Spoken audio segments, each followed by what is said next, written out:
ক্যালেন্ডারের পাতায় ফেব্রুয়ারি মাস এলে বাংলা ভাষার জন্য আবেগে মাখামাখি হয়ে পড়ে আপামর বঙ্গবাসী। এ কথা নয় যে মাতৃভাষার জন্য এই আবেগ থাকাটা বাহুল্য, বরং এই আবেগের খুবই প্রয়োজন।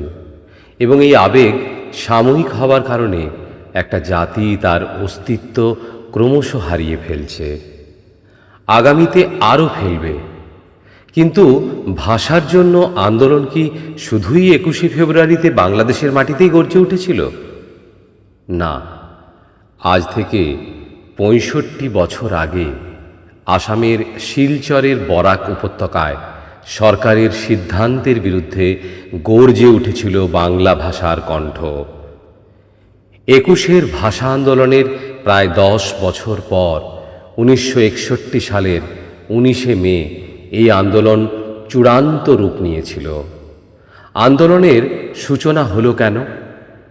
তৎকালীন অসম সরকার সিদ্ধান্ত নিয়েছিল অসমীয়াই হবে রাজ্যের একমাত্র সরকারি ভাষা।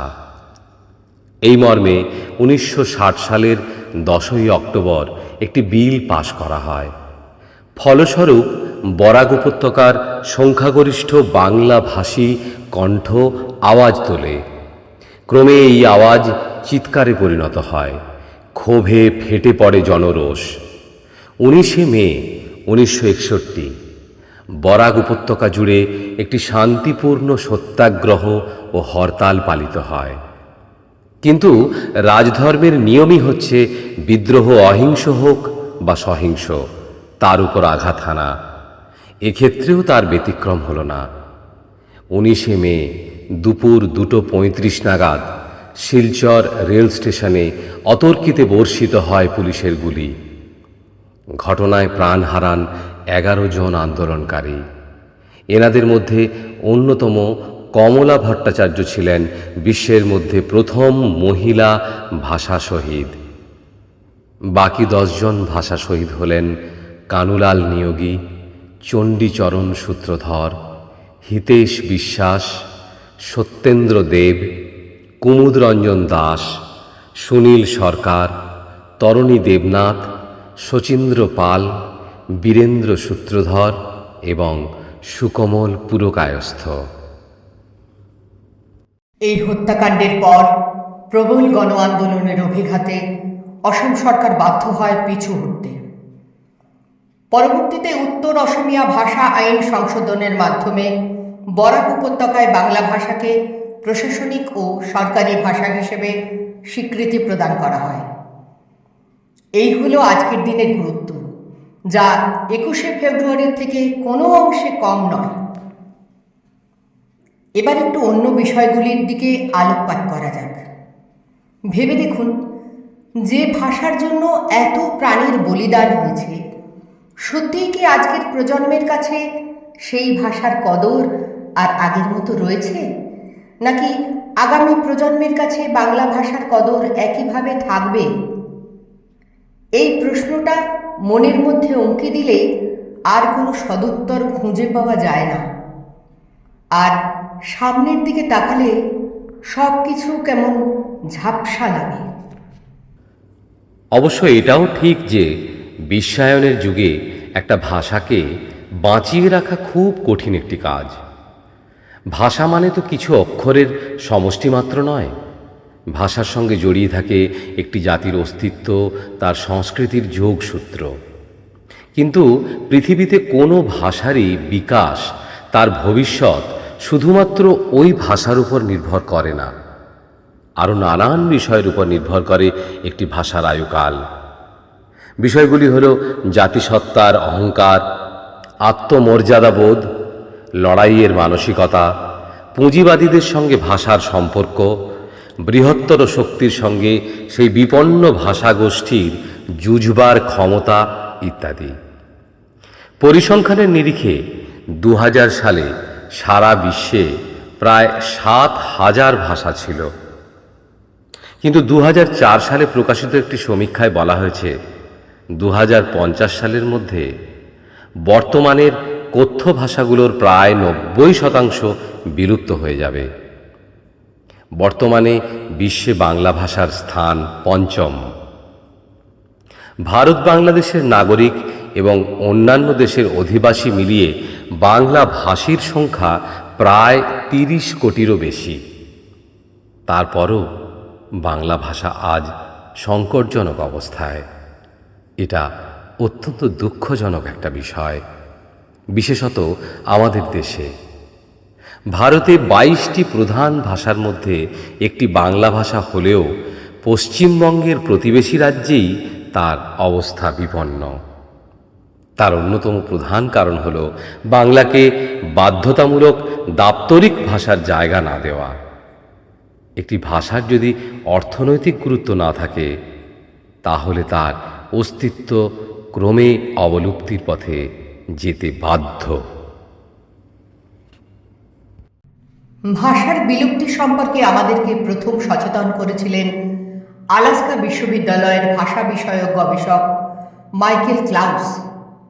২০০৭ সালে প্রকাশিত এক সমীক্ষায় তিনি বলেন, আগামী ১০০ বছর যে ভাষা দৈনন্দিন কাজে বা মানুষের মুখে মুখে ব্যবহৃত হবে, সেই ভাষাই হলো নিরাপদ ভাষা। ওনার সেই গবেষণার নিরিখে বাংলা ভাষার নিরাপত্তা সত্যিই দুশ্চিন্তার বিষয় হয়ে দাঁড়িয়েছে। আপনারা নিশ্চয়ই জানেন, বর্তমানে পশ্চিমবঙ্গের প্রতিবেশী রাজ্য ঝাড়খণ্ড আগে ছিল গৌড়বঙ্গ বা বৃহৎ বঙ্গের একটি অংশ। সুতরাং এটাও সত্যি যে বাংলার সংস্কৃতি, বাংলা ভাষাও ছিল তাদের আপনজন। ভাষাতত্ত্ববিদ সুকুমার সেন বাংলা উপভাষাকে যে 5টি ভাগে ভাগ করেছেন, তার মধ্যে একটি হলো ঝাড়খণ্ডী উপভাষা, বাকি 4টি হলো রাঢ়ী, বাঙালি, বারেন্দ্রী ও কামরূপী। সুতরাং বলাই বাহুল্য যে ঝাড়খণ্ডের জনগণের একটা বড় অংশ বাংলায় কথা বলে, লেখালেখি করে, ভাবে।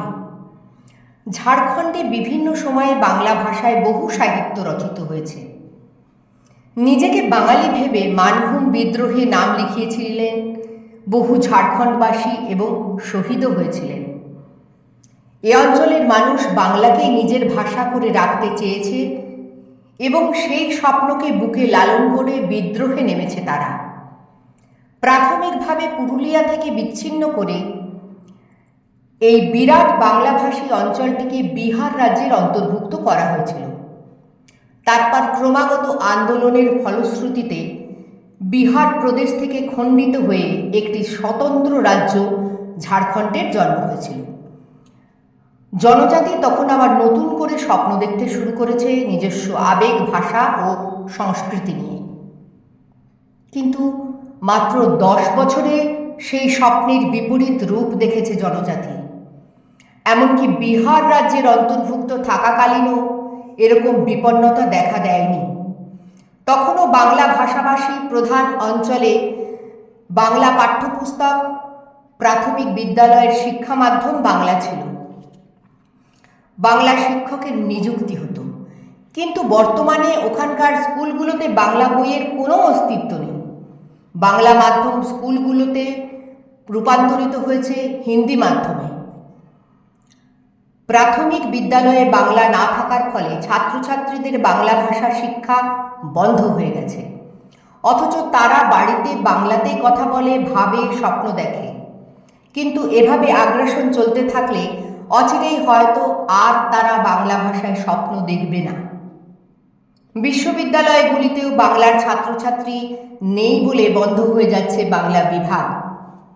নতুন নতুন ভাষা শেখা অবশ্যই দরকার, কিন্তু তার জন্য যদি নিজের মাতৃভাষার মৃতদেহের উপর মাটি চাপা দিতে হয়, তার চাইতে হতাশাজনক আর কিছু হয় কি? তবে একথাও মনে রাখতে হবে যে বাংলা ভাষার মর্যাদা রক্ষা করতে গিয়ে অন্য ভাষাকে যেন অসম্মান না করা হয়, কারণ অধিকাংশ ভাষার আদি সত্তা অভিন্ন। সুতরাং অন্য ভাষাকে অসম্মান করার অর্থ নিজের অস্তিত্বকেই অসম্মান করা। এ প্রসঙ্গে বলে রাখা দরকার যে মধ্য ভারতীয় আর্য ভাষার অর্থাৎ প্রাকৃতের শেষ স্তর অপভ্রংশ স্থান বেঁধে যে বিভিন্ন রূপ ধারণ করেছিল, সেগুলোই সময়ের সারণী বেয়ে বাংলা, হিন্দি, পাঞ্জাবি, সিন্ধি, মারাঠি ইত্যাদি নব্য ভারতীয় আর্য ভাষায় পরিণত হয়েছে। সময়কালের নিরিখে প্রতিটি ভাষা না হলেও মোটামুটিভাবে বলা চলে অপভ্রংশ থেকে বর্তমানের উল্লিখিত আধুনিক ভাষাগুলির উদ্ভব হয়েছিল দশম থেকে একাদশ শতাব্দীতে। তবে একথাও ঠিক যে বাংলাভাষী যেমন অন্য ভাষাভাষীকে অসম্মান করবে না, তেমনি অন্য ভাষাভাষীর উপরেও এই দায় বর্তায় যে তারাও বাংলা ভাষার প্রতি যথাযথ সম্মান প্রদর্শন করে চলবেন এবং কোনোভাবেই এই ভাষাকে লুপ্ত করার জন্য কোনো প্রয়াসে সামিল হবেন না। ভাষা আমাদের অন্তরের ধন, ভাষা আমাদের মা, তাই তার অসম্মান মেনে নেওয়ার অর্থ নিজের মায়ের অস্তিত্বকে অসম্মান করা। সুতরাং পারস্পরিক সম্মানের মাধ্যমে ভাষার বিপন্নতা দূর হবে, একথাই সত্য। ফিরে আসা যাক ঝাড়খণ্ডে বাংলা ভাষার অবস্থা প্রসঙ্গে। পরম্পরাগতভাবে চলে আসা ঝাড়খণ্ডের মূল লোকসাহিত্য টুসু গান বাংলা ভাষাতেই রচিত, যেটি আমাদের ঝাড়খণ্ডকে চিনতে সাহায্য করে। এখানকার পরব করম, টুসু পূজা, ভাদু ইত্যাদি লোকসঙ্গীত রচিত বাংলার আঞ্চলিক ভাষাতেই। এই আঞ্চলিক বাংলার হরফ হচ্ছে বাংলা লিপি। এখানকার বিরাট জনজাতি নিজেদের মধ্যে ঝাড়খণ্ডী বাংলা উপভাষায় কথা বলে এবং নিজেদের বাঙালি বলে ভাবে। ঝাড়খণ্ডের মূল সংস্কৃতি ছিল বাংলা কেন্দ্রিক। বাংলা ভাষাকে কেন্দ্র করে এই অঞ্চলের লোকসংস্কৃতির প্রচার ও প্রসার ঘটেছিল। ঝুমুর, টুসু, ভাদু, মনসামঙ্গল, বাউল, ছৌ নাচ, ষষ্ঠী গান, ঝাঁপান গান ইত্যাদি এই অঞ্চলের জাতীয় সম্পদ। কিন্তু এইসব সম্পদ আজ বাংলা ভাষা ও লিপির অভাবে হারিয়ে যেতে বসেছে। দীর্ঘদিন ধরে কোনো বাংলা শিক্ষক বা অধ্যাপক নিযুক্ত হননি এই রাজ্যে। বিগত 15-20 বছর ধরে বাংলা ভাষা শিক্ষার্থীর অভাব পরিলক্ষিত হচ্ছে উল্লেখযোগ্যভাবে। বাংলা পাঠ্যপুস্তক ছাপানোর কাজও প্রায় বন্ধ। ফলে বাংলা পড়তে উৎসাহী ছাত্রছাত্রীরা কোনো বাংলা বই পাচ্ছে না। বাংলা মাধ্যমের স্কুলগুলোর অস্তিত্ব গ্রাস করেছে হিন্দি মাধ্যম। শিক্ষক নেই, পাঠ্যপুস্তক নেই, স্কুল নেই। ঝাড়খণ্ডে বাংলা ভাষার এই দুরবস্থার জন্য সেখানকার বাঙালিরাও অনেকাংশে দায়ী। মানভূম অঞ্চল ভাষার জন্য যে আন্দোলন নেমেছিল, সেই আন্দোলনের অস্তিত্ব আজ আর নেই। বাঙালিরাই তাদের শিশুদের পাঠাচ্ছে ইংলিশ মিডিয়াম, হিন্দি মিডিয়াম স্কুলগুলোতে। ঝাড়খণ্ড রাজ্যের বাংলাভাষীরা তাদের মায়ের ভাষার আবেগকে পাঠিয়ে দিয়েছে অনির্দেশের পথে। ঝাড়খণ্ডের বুক থেকে বাংলা ভাষাকে মুছে দেওয়া মানে ঝাড়খণ্ডের লোকসাহিত্য, লোকসংস্কৃতিকেও সম্পূর্ণরূপে ধ্বংস করে ফেলা এবং সেই সঙ্গে বিশ্বের পরিপ্রেক্ষিতে বাংলা ভাষার পঞ্চম স্থানটিও খুইয়ে ফেলার পথ আরও প্রশস্ত করে দেওয়া। বৃহত্তর সমাজের সঙ্গে নিজেদের যুক্ত করার জন্য কিংবা বিশ্বায়নের যুগে নিজেকে এগিয়ে নিয়ে যাওয়ার জন্য ইংরেজি ও হিন্দি ভাষা শেখা অবশ্যই জরুরি, কিন্তু তা বাংলা ভাষার কবর খুঁড়ে কখনোই নয়। একটি বিশেষ দিবস পালন করে ভাষা আন্দোলনকে স্মরণ করার মধ্যে নয়, বরং প্রতিটি ভাষাকে তার ঐতিহ্য, সংস্কৃতি ও স্বাধীন সত্তা দিয়ে টিকে থাকার অধিকার প্রদানের মধ্যেই এর সার্থকতা। কিন্তু ব্যক্তিগত স্বার্থসিদ্ধির জন্য বাংলা ভাষা যদি এভাবেই ক্রমে অবলুপ্তির পথে এগোয় আর আমরা কেউ যদি তা আটকাতে না পারি, তাহলে ভাষা দিবসে এত অনুষ্ঠান করে কী লাভ? যে বাংলা ভাষার জন্য বাংলাদেশ ও আসামের বাঙালিরা আন্দোলন করেছিলেন, প্রাণ দিয়েছিলেন, রক্ত ঝরিয়েছিলেন, সেই প্রাণের বাংলা ভাষাকে ক্রমশ গ্রাস করে নিচ্ছে হিন্দি ভাষার সাম্রাজ্যবাদ। আজ ঝাড়খণ্ডে যা অবস্থা, কাল তা পশ্চিমবঙ্গের বুকে ঘটা শুধুমাত্র সময়ের অপেক্ষা। আমরা কি সেই বিপদ সংকেত আজও দেখতে পাচ্ছি না, নাকি দেখেও তাকে গুরুত্ব দেওয়ার প্রয়োজন বোধ করছি না? বাংলা ভাষার এই বিপদের দিনে আমাদেরকেই এগিয়ে আসতে হবে, নইলে আগামী দিনে বাংলা একটি লুপ্ত ভাষাতে পরিণত হবে। বাংলা ভাষার জন্য যেখানে একটি স্বতন্ত্র রাষ্ট্র তৈরি হলো, একটি জাতির পরিচয় তৈরি হলো এবং বিশ্ব পেল মাতৃভাষা দিবস, সেই ভাষাই আজ সংকটজনক অবস্থায়। এটা ভাবলেই ভয়ে কেঁপে ওঠে অন্তর। আজ এই যে এত সাহিত্য চর্চা, তার কিছুই কি অবশিষ্ট থাকবে এভাবে হিন্দির আগ্রাসন চলতে থাকলে? তাই সকল বাংলা ভাষীকেই দায়িত্ব নিতে হবে তার মায়ের ভাষার অস্তিত্ব যাতে কখনো হারিয়ে না যায়।